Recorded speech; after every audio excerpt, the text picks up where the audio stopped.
Hey, what's up, guys? It's Film Geek here, and it's time for this week's DVD stack. Alright, first off, we gotta go in order I watched them, right? I saw Slackers. This movie was pretty funny. There were also parts of it that were pretty hearted. All in all, pretty decent acting and a good story, but it just wasn't as funny as I was hoping, but it was still pretty good. I give Slackers a 3 out of 5. Stop Loss. This movie was fucking amazing.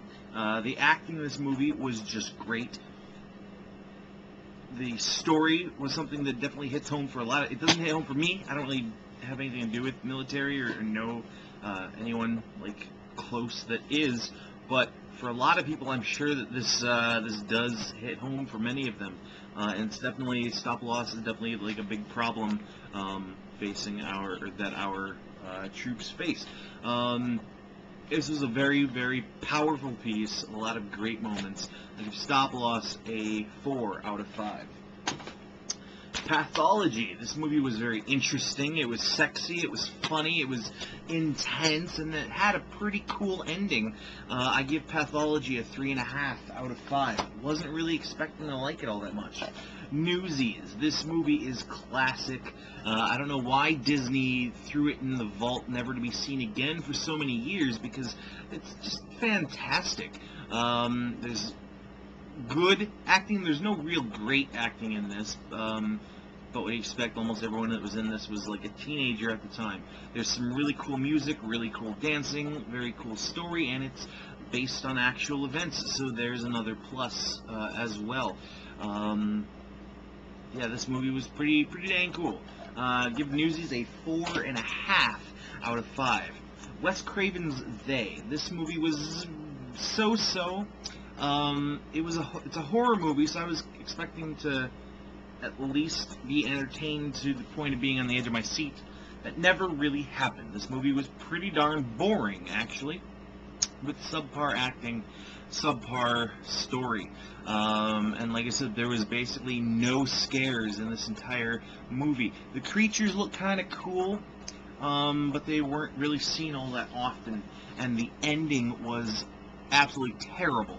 I give They a 1.5 out of 5. Double feature. I watched back-to-back The Fly and The Fly 2. The Fly with Jeff Goldblum was better than I remember it being. I haven't seen that movie since I was a kid, and I never really liked it as a kid, but as an adult, I kind of like it. It was pretty cool.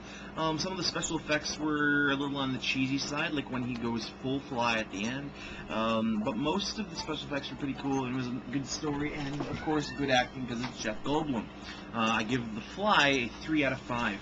Then The Fly 2 was actually better than the original Fly, except he turned into a much weirder monster. However, his little metamorphosis between the two, while even more weird, was still kind of cool to see. So I give Fly 2 a 3.5 out of 5.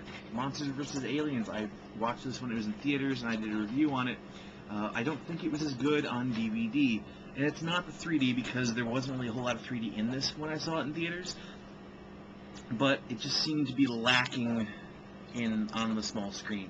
I give the DVD Monsters vs. Aliens a 2.5 out of 5. I think I gave it a 3 or 3.5 when it was in theaters. And then I just a minute ago finished watching Bloodrayne by Uwe Boll. I've heard many terrible things about this movie, and they're all true. I loved the video game Bloodrayne on the PlayStation 2, and Bloodrayne 2 was almost as good. But this movie had nothing to do with the video game other than having the central character being pretty much the same, at least in that she's a redhead half-vampire named Rain who uses these double sword things.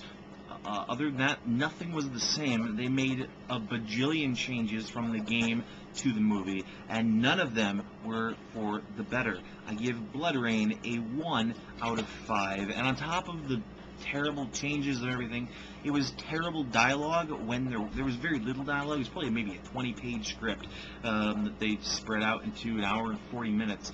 And it was pretty unwatchable with how bad the dialogue was and how bad the acting giving the dialogue was, which really surprised me because some of those pieces of dialogue was being poorly acted by people like Ben Kingsley, who I think is a pretty amazing actor most of the time. So yeah, a 1 out of 5. So that's my DVD stack for this week. Hope you guys enjoy, and make sure to hit subscribe.